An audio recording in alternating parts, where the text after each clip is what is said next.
പയ്യന്നൂർ റേസിൻ്റെ വീട്ടിലാണ് നമ്മൾ വന്നിരിക്കുന്നത്. പക്ഷേ ഉമ്മയും വാപ്പയും ദൂരത്ത് വിദേശത്തായതുകൊണ്ട് മൂത്താപ്പയാണ് കൂടെയുള്ളത്. അദ്ദേഹമായിരുന്നു ആദ്യം തൊട്ട് ഇതിൻ്റെ കൂടെ നിന്ന് നമ്മൾ കണ്ടിരുന്ന ഒരാളും. ഇപ്പോൾ നമ്മളൊരു കൊച്ചിനെ പഠിക്കാനായിട്ട് എന്നെ പോയ കിർഗിസ് നാഷണൽ യൂണിവേഴ്സിറ്റിയിലേക്ക് വിടുന്ന സമയത്ത് ഏത് വിദേശ രാജ്യത്ത് വിട്ടാലും ആമ്പിള്ളേരാകുമ്പോൾ പ്രത്യേകമായിട്ട് കുറേ കൺസേൺ ഒക്കെ വരുമല്ലോ. അവർ ചെന്ന് കൂട്ടുകാരുടെ കൂടെ ചെന്നിട്ട് എങ്ങനെയാവും, അവന്മാർ പഠിക്കുമോ, കൃത്യസമയത്ത് പോവുമോ, അവസാനം ഹോസ്റ്റലിൽ പ്രശ്നം ഉണ്ടാവുമോ, അങ്ങനത്തെ എന്തെങ്കിലുമൊക്കെ പ്രശ്നം അവിടെ അവൻ പറയുന്നുണ്ടോ? ഒരു പ്രശ്നവും പറയുന്നില്ല.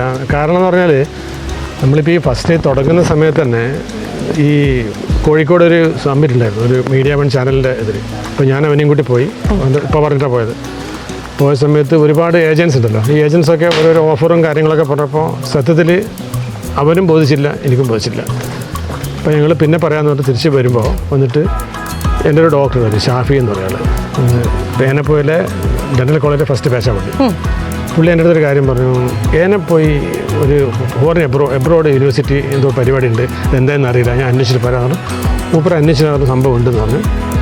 അങ്ങനെ നമ്പർ ഏതോ നമ്പർ തന്നപ്പോൾ ആ നമ്പറിൽ വിളിച്ചു. ഞാൻ റേസിനെ ഏൽപ്പിച്ചു, കാരണം അവനാണല്ലോ പോകേണ്ടത്. അവനൊക്കെ ശരിക്കും ചെയ്തിട്ട് എനിക്ക് പറഞ്ഞു തരും. അപ്പോൾ ഞാൻ എഴുതി കൊടുക്കും, ഇന്ന പോലെ ചെയ്യണമെന്ന് പറഞ്ഞു. അപ്പോൾ ഷാഫി ഡോക്ടർ പറഞ്ഞു, ഞാനിപ്പോൾ ഉണ്ടല്ലോ, അപ്പോൾ ഇനിയൊന്നും ആലോചിക്കാമല്ലോ അതാണ്. കാരണം പറഞ്ഞത് ചെയ്യും, ഒന്നും ആലോചിക്കേണ്ട, ധൈര്യമായിട്ട് പ്രൊസീഡ് ചെയ്യാൻ പറഞ്ഞു. എന്നിട്ട് നമുക്ക് നമ്മൾ ഉണ്ടാവുമല്ലോ സ്വാഭാവികം. ഇപ്പം ഞാൻ മൂത്തപ്പല്ലേ, അപ്പം എൻ്റെ ഒരു ഇഷ്ടം ചെയ്തുകൊടുല്ലോ. അപ്പോൾ ഈ വേറെ ഒന്നും ഡോക്ടേഴ്സ് ഉണ്ട്. അപ്പോൾ അവരോട് ചോദിച്ചപ്പോൾ അവരൊന്നും ഒരു കുഴപ്പമില്ല, നിങ്ങൾ ധൈര്യമായിട്ട് ചെയ്തോന്നു. ഞാൻ പറഞ്ഞു ഫസ്റ്റ് ബാച്ചാണ്. അപ്പോൾ ഡോക്ടർ പറഞ്ഞു ഫസ്റ്റ് ബാച്ച് ആകുമ്പോൾ ധൈര്യമായിട്ട് പോകാം, ഏറ്റവും നല്ലതല്ലേ, കാരണം ഫസ്റ്റ് ബാച്ച് ആകുമ്പോൾ ധൈര്യമായിട്ട് പോകാം, അതുകൊണ്ട് കുഴപ്പമില്ല എന്നാണ്. അങ്ങനെ അപ്പോൾ ഇവന് ഇത് മെഡിസിന് പോകണമെന്നൊരു ആഗ്രഹമുണ്ട്. അപ്പോൾ ഇവനേക്കാൾ ഇവൻ്റെ ഉപ്പാക്കാണ് ആഗ്രഹം. അപ്പോൾ അത് വെച്ച് പിന്നെ അന്വേഷിച്ചപ്പോൾ നല്ലതാണെന്ന് തോന്നിയപ്പോൾ ബാക്കി റഷ്യ ആയാലും അല്ലെങ്കിൽ ജോർജിയ ഇങ്ങനെയൊക്കെ ഉണ്ടല്ലോ, അതിനേക്കാളും കുറച്ചുകൂടി ബെറ്റർ ഇതായിരിക്കും എന്നുള്ളൊരു മുൻവിധി ശരിക്കും ഉണ്ട്. അത് അങ്ങനെ അതിൻ്റെ ഇടയിൽ തന്നെ ഒരു ആഡ് കണ്ട്, നിങ്ങളെ ഒരു ആഡ് ഉണ്ടായിരുന്നു ഇതിൽ യൂട്യൂബിലൊക്കെ. അപ്പോൾ അതിൽ ഇതേപോലെ കിർഗിസ്ഥാനിലെ ഇതിലുണ്ട്, അത് കാണിക്കാമല്ലോ അല്ലേ? പിന്നെ ഇതാണ് സംഭവം. ഈ ഇതാ ഇതാരെ ചെയ്ത ഞങ്ങളിതൊക്കെ തീരുമാനിച്ച ശേഷം ഇത് കാണുന്നത്, എല്ലാം തീരുമാനിച്ച ശേഷം ഇത് കാണും. ആദ്യം കണ്ടല്ല, അപ്പോൾ നമുക്ക് കുറച്ചുകൂടി ഒരു വിശ്വാസം. പക്ഷെ ഇത് വിശ്വാസം വന്നാലും എത്തിക്കഴിഞ്ഞിട്ട് എന്തായിരുന്നു എന്നുള്ളത്, എത്തിക്കഴിഞ്ഞിട്ട് ഞാൻ ആദ്യം തന്നെ ചോദിച്ചത് ആടെ ഈ പറഞ്ഞ സൗകര്യങ്ങൾ എങ്ങനെയാണ്. അവൻ പറഞ്ഞു പറഞ്ഞ സൗകര്യം എന്ന് പറഞ്ഞാൽ നമ്മൾ പ്രതീക്ഷിക്കുന്ന സൗകര്യം ആയിരിക്കുമല്ലോ ഉണ്ടാവുക. അപ്പോൾ എന്നെ സംബന്ധിച്ചിടത്തോളം കുഴപ്പമില്ല. ക്ലാസ് എപ്പോൾ തുടങ്ങുമെന്ന് ചോദിച്ചപ്പോൾ പറഞ്ഞു ക്ലാസ് തുടങ്ങി ഇനി ഒരു ബാച്ച് വരാനുണ്ട്, അതുപോലെ തന്നെ ഈ ഫാക്കൽറ്റീസിൻ്റെ ഒരു വരവ് ഉണ്ട്. അങ്ങനെ ഒരാഴ്ചയോ കഴിഞ്ഞപ്പോൾ ക്ലാസ് തുടങ്ങി. ഇപ്പോൾ 2 ദിവസം കഴിഞ്ഞ് എന്നെ വിളിച്ചു. എങ്ങനെ ചോദിച്ചപ്പോൾ പറഞ്ഞു ക്ലാസ് ഫോളോ ചെയ്യാൻ പറ്റുന്നുണ്ട്. അങ്ങനെ ഒരു ഇതില്ല, ഒരു നേപ്പാളി ഒരു ഫാക്കൽറ്റി ഉണ്ട്, പുള്ളിയുടെ ക്ലാസ്സും ഇല്ല, കുഴപ്പമില്ല. പിന്നെ ഹോസ്റ്റലിൻ്റെ സെക്യൂരിറ്റി ചോദിച്ചപ്പോൾ പറഞ്ഞു എത്ര 7 മണിയാണ് എന്ന് പറഞ്ഞു, അത് സ്ട്രിക്റ്റാണ്. അപ്പോൾ ഞാൻ പറഞ്ഞു എനിക്കങ്ങനെ സ്ട്രിക്റ്റാണ് നല്ലത്, അത് സാറ്റിസ്ഫൈഡ് ആണെന്ന് പറഞ്ഞു.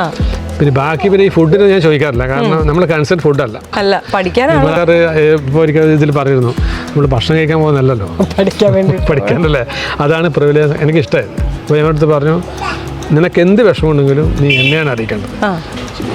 എല്ലാ ഹോസ്റ്റലിൽ എല്ലായിടത്തും വിഷമമുണ്ടാവും, പക്ഷേ എന്നെ അറിയിച്ചിട്ട് നമുക്കത് പരിഹരിക്കാൻ പറ്റും. ഡയറക്റ്റ് ഉമ്മാനെ അറിയിക്കുമ്പോൾ ഒരു ലേഡി ഭയങ്കര പേടിക്കല്ല, ഇല്ല ഒന്നുമില്ല. അതാണ് ഇതുവരെ ഇന്നലെ വൈകിട്ട് 9:30 മണിക്ക് ഞാൻ വിളിച്ചാണ്. ഇന്നലെ പറഞ്ഞു ഒരു കുഴപ്പം എനിക്കില്ല, പിന്നെ ക്ലാസ്സൊക്കെ നന്നായി പോകുന്നുണ്ട്, പിന്നെ രാത്രി 9 മണി വരെ ഹോസ്റ്റലിൻ്റെ ടൈം നീട്ടി തന്നിട്ടുണ്ട്. ഞാൻ നോമ്പിന് കുഴപ്പമൊന്നുമില്ല, നോമ്പെടുക്കാൻ പറ്റുന്നു. പിന്നെ പുറത്ത് ഇതൊരു ടർക്കിഷ് പള്ളിയൊക്കെ ഉണ്ട്, പക്ഷെ അത് 9 ആയതുകൊണ്ട് പോകാൻ പറ്റുന്നില്ല. മറ്റു കുഴപ്പമുള്ള നല്ലതാണ്. ഇപ്പം എന്തായാലും വിളിക്കാതെ വെച്ചപ്പോൾ പറഞ്ഞു ഇപ്പം മോഡൽ എക്സാം നടന്നുകൊണ്ടിരിക്കുന്നത്. എനിക്ക് എക്സാം അതൊക്കെ കിട്ടിയിരുന്നു. സെമ്മിൻ്റെ എക്സാം എഴുതണമെങ്കിൽ ഇത് പാസ്സാവണം. അപ്പോൾ ഞാൻ ചോദിച്ചു അവനോട് സാധാരണ ഗതിയിൽ ഇപ്പോൾ മൊഡ്യൂൾ പാസ്സായിട്ട് എക്സാം എഴുതിക്കുന്ന ഏർപ്പാടുണ്ടല്ലോടാ, ഇവിടെ നടക്കൂല, അന്ന് സ്ട്രിക്റ്റായിട്ട് അക്കാദമിക്ക് സ്ട്രിക്റ്റാണ്. ഞാൻ വേറെ എന്തിനും നോക്കാനില്ല, നിന്നെ ഏൽപ്പിച്ച പണി എടുക്കുക, പഠിക്കുക, എന്നെ കൊണ്ട് ഞാൻ വിളിച്ചാൽ നിങ്ങൾ ബുദ്ധിമുട്ടുണ്ടെങ്കിൽ മാത്രം വിളിച്ചാൽ മതി. അങ്ങനെ സംസാരിച്ചിട്ട് അങ്ങ് ഇതാക്കി ആൾ ഫുൾ ഹാപ്പിയാണ്. അപ്പോൾ പിന്നെ ഞാൻ ചോദിച്ചു ഹാപ്പി ഇല്ലാത്തവരുണ്ടോ ചോദിച്ചപ്പോൾ പറഞ്ഞു ഒരാൾക്ക് ഓരോ കൺസേൺ അല്ലേ. അത് അവൻ പറഞ്ഞു എന്നെ സംബന്ധിച്ചിടത്തോളം ഞാൻ പെർഫെക്റ്റ് ഹാപ്പിയാണ്, മറ്റു കുഴപ്പമൊന്നുമില്ല. എൻ്റെ എയിം എന്ന് പറയുന്നത് പഠിത്തമാണ്. ആ അങ്ങനെ ഒരാൾക്ക് താല്പര്യമുള്ളവർക്ക് ബെസ്റ്റാണെന്നാണ് പറയുന്നത്. ബെസ്റ്റ് അവനെ കൊണ്ട് പറയിച്ചതല്ല, അവനായിട്ട് എന്നോട് പറഞ്ഞാൽ അവനെ വിളിക്കുമ്പോൾ എപ്പോഴും ഞാൻ ചോദിക്കും അക്കാദമിക്ക് പിന്നെ ഇതെങ്ങനെയാണ്, അതിൻ്റെ ആ ഒരു ഇതെല്ലാം അതിൻ്റെ രീതി എങ്ങനെയാണ്. അവർ അത് നല്ല നാട്ടിലെ പോലെ തന്നെയാണ്, അത് ഒരു കോംപ്രമൈസ് ഇല്ല, നന്നായി പഠിപ്പിക്കുന്നുണ്ട്. അനാട്ടമി എന്തോ ക്ലാസ്സൊക്കെ പറഞ്ഞു അതിനെ പറ്റിയിട്ട് അവൻ പറഞ്ഞാൽ ഒന്നും കുഴപ്പമില്ലെന്നല്ല എന്ന് പറഞ്ഞു. അതുകൊണ്ട് തന്നെ എൻ്റെ ഒരു അഭിപ്രായത്തിൽ എനിക്കത് സാറ്റിസ്ഫൈഡ് ആണ് ആ കാര്യത്തിൽ. കാരണം നമ്മൾ ഈ മുൻകേട്ട് ചെയ്തുകൊണ്ട് നമുക്കൊരു ഉത്തരവാദിത്വം ഉണ്ട്.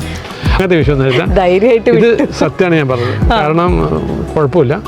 പിന്നെന്ന് പറഞ്ഞാൽ ഈ ഹോസ്റ്റലിലുള്ള ഈ ചിലപ്പോൾ എന്തെങ്കിലും ഇങ്ങനെ ഫുഡിൻ്റെ എല്ലാം അവനത് ബാധിച്ചിട്ടില്ല, മനസ്സിലായില്ല. നമുക്കത് നോക്കിയാൽ മതി, ആള് ഹാപ്പിയാണ്. എനിക്ക് അവൻ ഹാപ്പിയാണ്.